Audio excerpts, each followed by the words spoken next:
하수군 새벽 기도회입니다. 신천지 교리 비평 초등과정 제21과입니다. 제목은 비유한 하늘, 땅, 해달, 별입니다. 저의 주제는 예수 이후 성전 시대는 끝이 났다.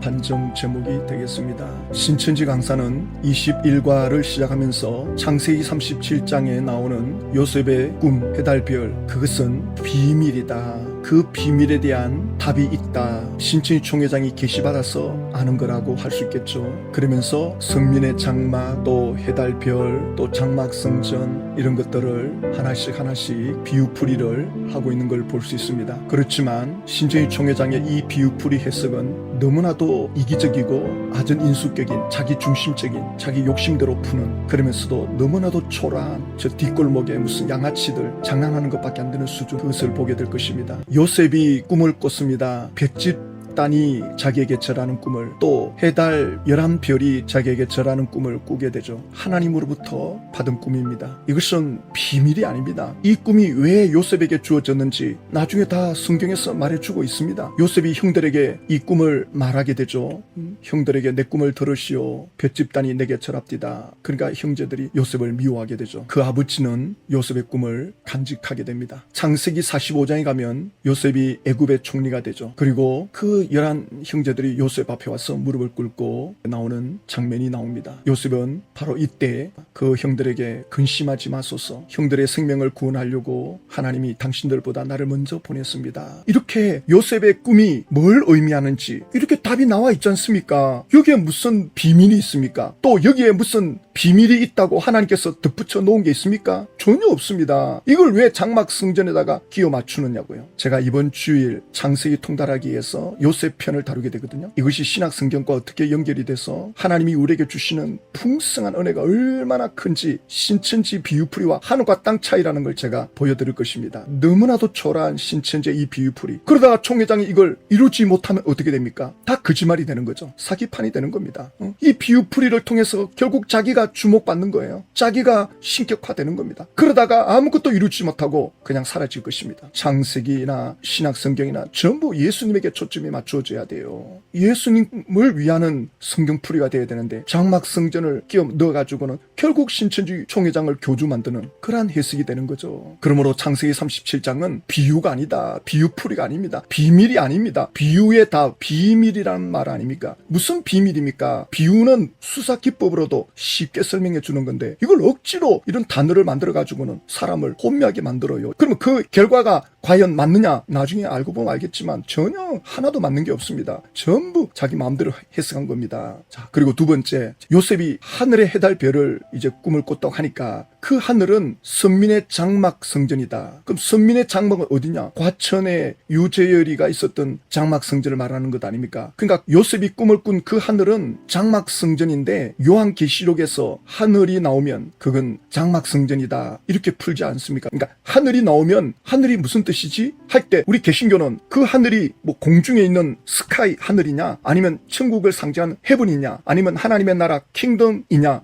이렇게 문맥을 통해서, 그 문장을 통해서 이 하늘의 뜻을 거기에 맞추어서 적절하게 푸는데 신천지는 하늘만 나오면 장막성전이다. 이렇게 비유풀이로 설명을 합니다. 자, 그러면 요한계시록으로 가봅시다. 신천지가 하늘을 어떻게 푸는가? 계시록 6장에 가면 하늘에서 해달별이 떨어진다 그러죠. 그 해달별이 떨어지는 것도 장막성전에 사람들이 이제 떨어져 나가는 걸로 풀죠. 계시록 12장에 하늘에 큰 이적이 보이니, 하늘에 큰 이적이 보이니 이러니까 이게 뭐지? 신천지 분들은 이걸 가지고 보라고, 이거 누가 해석할 수 있겠느냐고, 이거 총회장만이 해석할 수 있다고. 엊그제 만난 두 구역장님이 이 하늘의 큰 이적을 총회장만이 보았다는 식으로, 야, 정말 너무나도 안타까웠는데요. 어쨌든 이번 주에는 제가 신천지 분들을 좀 만나야 되겠다라는 마음이 간절히 일어나가지고 연락들을 취했는데, 하여튼 이번 목요일 또 만나고 또 한 팀을 만나고 하여튼 계획이 잡혀 있는데요. 마음에 감동이 와서 할 때는 하여튼 뭐 재밌다 그런 느낌이 들어요. 구역장님 또 이 하늘을 장막성전으로 푸는 거죠.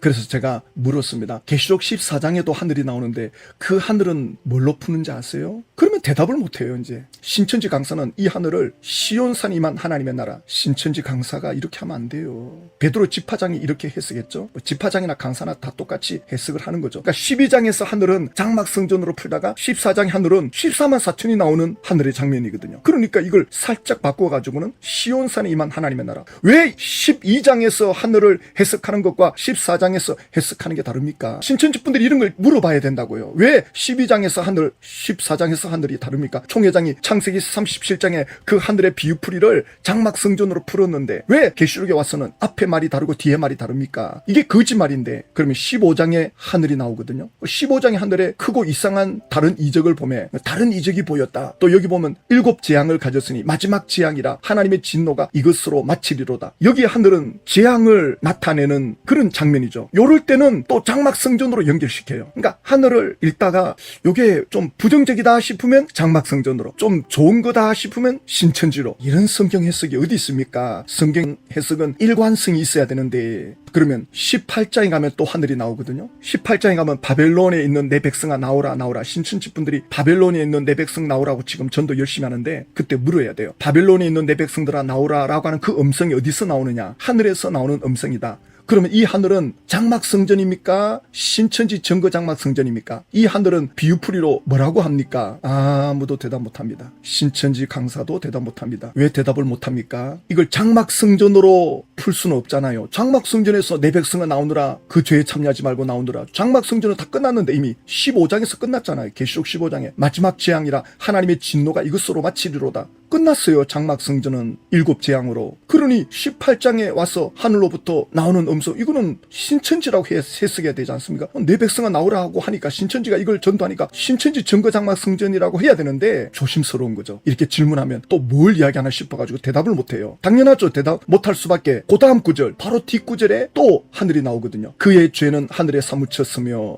그러면 이 하늘은 뭡니까? 죄가 사무쳤다는데 하나님은 그의 불의한 일을 기억하신지라. 하늘에 죄가 사무쳐가지고 하나님이 기억하고 있다. 이게 증거 장막 성전입니까? 유재열 장막 성전입니까? 대답을 못해요. 왜냐? 어떤 대답을 해도 함정에 빠지게 돼 있거든요. 그러니까 계시록 18장에서 이 하늘을 증거 장막 성전이라고 했다 그러면 그 다음 이 하늘이 5절에 나오는 하늘인데, 그러면 신천지 증거 장막 성전에 죄가 가득 차 있네요? 대답을 못해요. 그러면 증거 장막 성전이 아니고 유재열 장막 성전이라 그러면 유재열 장막 성전은 계시록 15장에서 이미 다 끝났는데, 그러니까 뒤죽박죽이 되는 거예요. 그러니까 자기 입맛대로 해석을 하다 보니까 이게 성경에서 원래 말하고자 하는 본래의 뜻대로 안 하니까 이게 나중에 가니까 엉망진창이 돼버리는 거예요. 대답도 못하면서 자기들의 입맛에 맞는 것만 끼워 맞춰가지고는 사람을 세뇌시키고, 그게 바로 무식한 자들이, 구세지 못한 자들이 다른 성경과 같이 억지로 풀다가 전부 멸망의 길로 간다. 보세요. 신천지 총회장 아무것도 이루지 못하고 별 볼 일 없는 한 사람으로 그냥 끝장이 날 겁니다. 아무것도 성취하지 못할 겁니다. 거짓 선지자입니다. 그러면 지금까지 계시받았다, 비유풀이다, 전부 거짓말이죠. 이미 다른 교주들이 다 써먹던 건데. 그런데 또 어디 실상이 있나 없나 집화장 강사들이 교리를 왜곡해가지고 또 뭐 곧 이루어질 것처럼 더 이상 따라가시면 안 됩니다. 한 번 속았으면 됐지 또 2번 어떻게 속으십니까? 살아 있을 때 하루라도 빨리 깨달았다면 주님께로 돌아오셔야 됩니다. 자, 그리고 세 번째, 해, 달, 별은 뭘 말하느냐? 비유풀이니까요. 해, 달, 별에 대한 이것도 비밀이다. 이 비유의 답이 뭐냐? 요셉이 꿈을 꾼 해, 달, 별이 뭐냐? 바로 목자를 가리킨다. 유재열 장막 성전의 목자, 전도자, 성도를 가리키는 거다. 그러면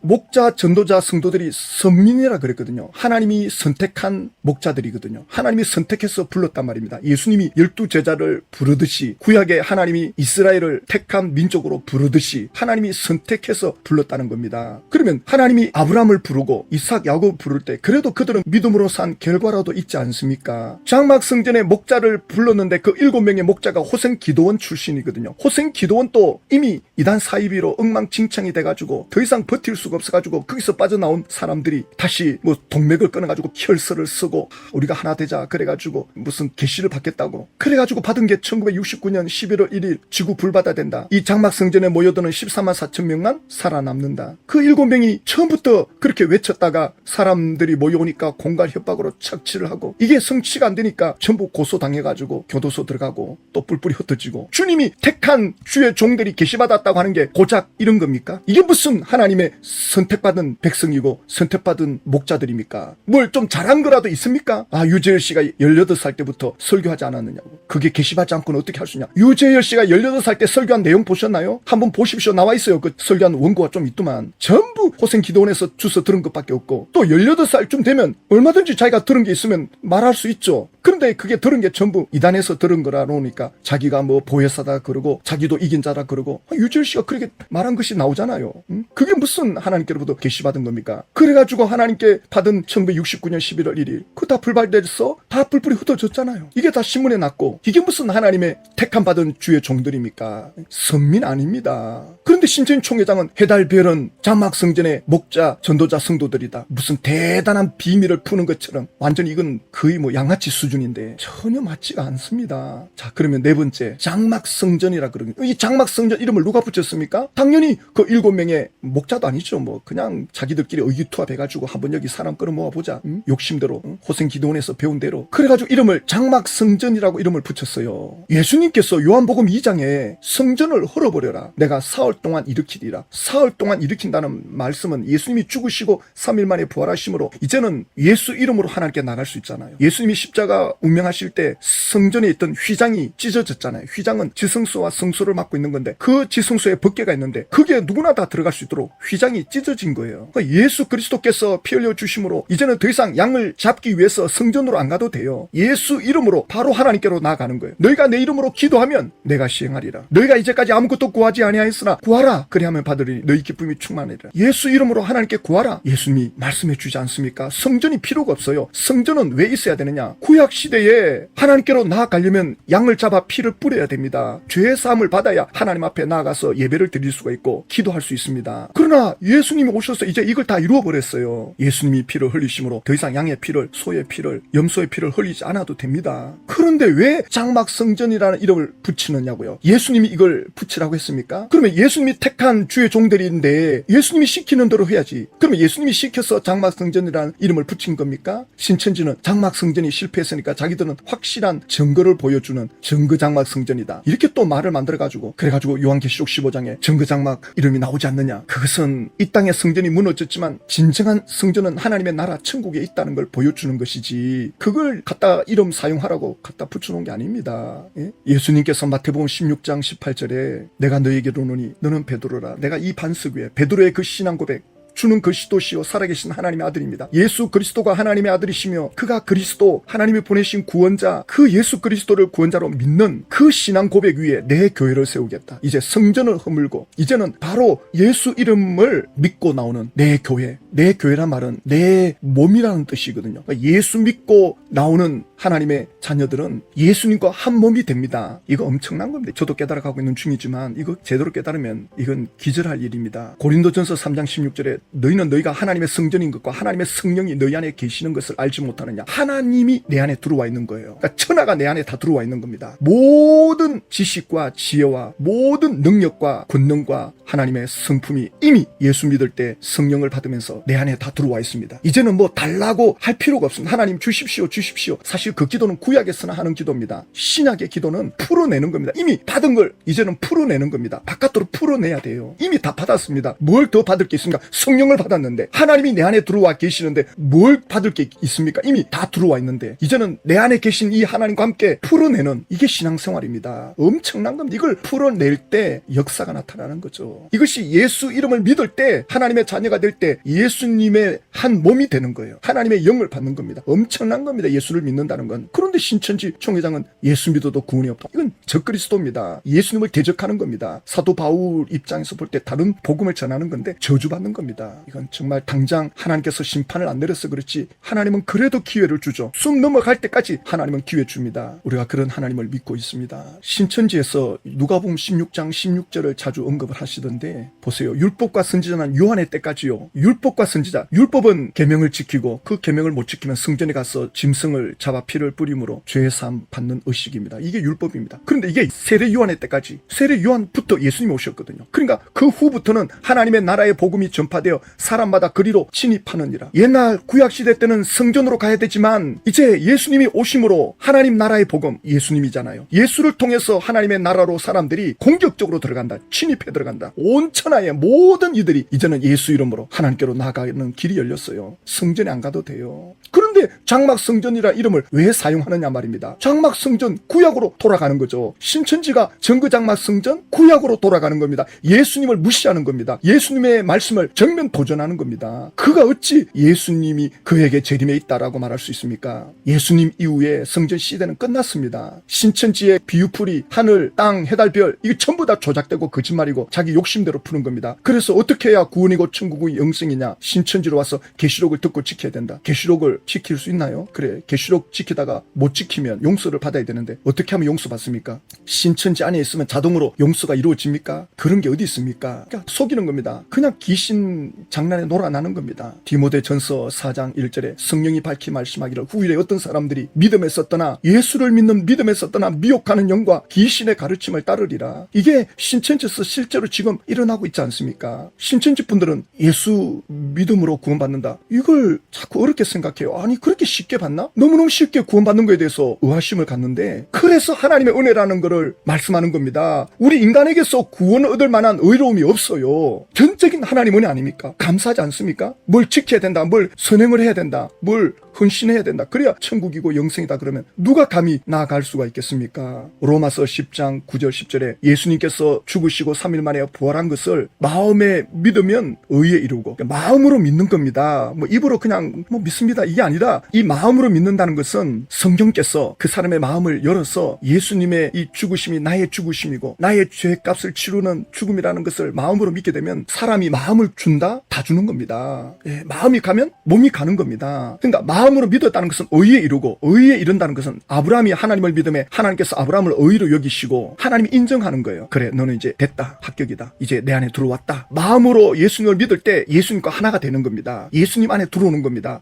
그 일을 마음의 뒤에서 역사는 성령님의 역사입니다. 성령님이 마음으로 믿을 수 있도록 역사합니다. 그래서 예수를 마음으로 믿었다? 성령의 역사다, 이렇게 말하잖아요. 고린도전서 12장 3절에도 성령이 아니고는 예수를 주님으로 믿을 수가 없다. 예수님을 진심으로 내 마음의 주인으로 구세주로 믿는 마음의 그 믿음의 역사는 성령님의 역사입니다. 그래서 마음으로 믿어 예수님과 하나가 되고 하나님께 인정받는 이제 시작 단계입니다. 예수 믿어서 구원받는다, 이거 시작이에요. 이게 끝이 아닙니다. 의에 이르고 이제 하나님께 인정받는, 하나님과 하나 되는, 예수님 몸 안에 들어오는, 이게 바로 의에 이르고, 그리고 입으로 신하여, 마음으로 믿으면 됐지 입으로 신한다는 게 뭡니까? 입으로 신한다는 것은 행동으로 나타나는 거예요. 그러니까 마음으로 믿고 있는 거를 행동으로 나타낼 때, 이게 나타날 때 구원에 이르게 됩니다. 하나님의 말씀은 모든 우리 삶의 영역에 구원을 줍니다. 병든 자가 치유받는 것도 구원이고, 어떤 내 집안의 문제가 해결되는 것도 구원이고, 그래서 예수님이 병자를 고칠 때 네 믿음이 너를 구원했다. 그 사람 병의 문제가 해결됐거든요. 병 고침을 받았는데 예수님이 너가 구원받았다, 이런 말씀하는 거죠. 그러니까 이 구원 안에는 모든 게 다 포함되는 거예요. 우리의 모든 문제가. 그러니까 이 말씀을 풀어내면, 내 안에 계신 성령님을 풀어내면 구원의 역사가 나타나는 거예요. 하나님의 말씀의 역사가 나타나는 거예요. 그러니까 내 기분대로 말하면 안 되는 거예요. 내 감정대로 말하면 안 됩니다. 내가 하고 싶은 대로 말을 막 해버리면 성령님을 가로막는 거예요. 우리가 말 한마디 한마디도 성령의 도우심을 받아야 됩니다. 그래서 우리가 기도하는 겁니다. 그래서 우리가 성경을 보는 겁니다. 성령께서 주시는 말씀을 하려고, 하나님이 주시는 말, 우리가 사람을 만날 때 또 사회생활할 때 하나님이 주시는 말씀, 하나님의 수준에서 말을 한다. 사랑과 희락, 화평, 오래 참음, 자비, 양성, 충성, 온유, 절제, 이런 것들이 하나님에게서 나오는 말씀 아닙니까? 이런 수준으로 말을 하면 그 역사가 현장에서 나타나는 거예요. 하나님이 나타나는 거예요. 성령님이 역사하는 겁니다. 그래서 구원의 역사를 내 삶에서 누리는 겁니다. 경험하는 겁니다. 그래서 이 경험이 많아질수록 하나님의 자녀답게 계속 성장하는 겁니다. 사람이 변화되는 겁니다. 그런데 신천지는 이거 다 무시하고 신천지로 오면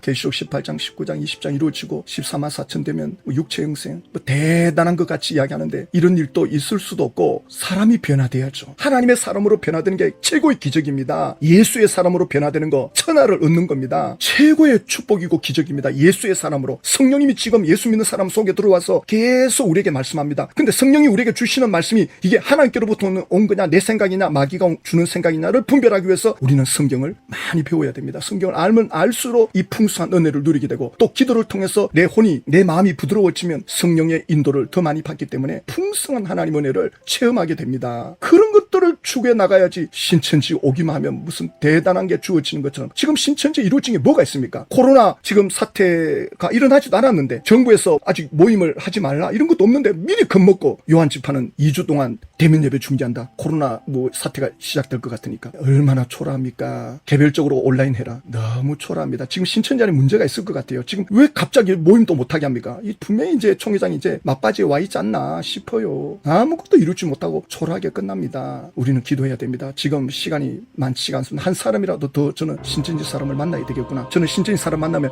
앞으로 신천지가 이렇게 된다. 그 사람들이 웃어요. 웃죠. 그러나 조금 있으면 이야 그 목사 말대로 됐구나. 집화장 강사들이 교리 수정해가지고 총회장 돌아갔지만 곧 이루실 거다. 영으로 역사한다. 웃기는 소리 할 겁니다. 더 이상 속으시면 안 돼요. 우리는 기도해야 됩니다. 하나님 아버지, 신천지의 비유풀이는 귀신의 가르침입니다. 미혹의 영의 역사입니다. 신천지 집화장 강사들에게 역사는 이 미혹의 영들의 역사를 막아주십시오. 예수 이름으로 신천지 강사 집화장에게 역사는 이 귀신의 가르침이 예수 이름으로 떠나갈지어다. 성령님, 신천지가 와야 될 때 하나님의 택한 자녀들이 예수님께로 돌아오게 해주시옵소서. 예수님의 이름으로 기도드립니다.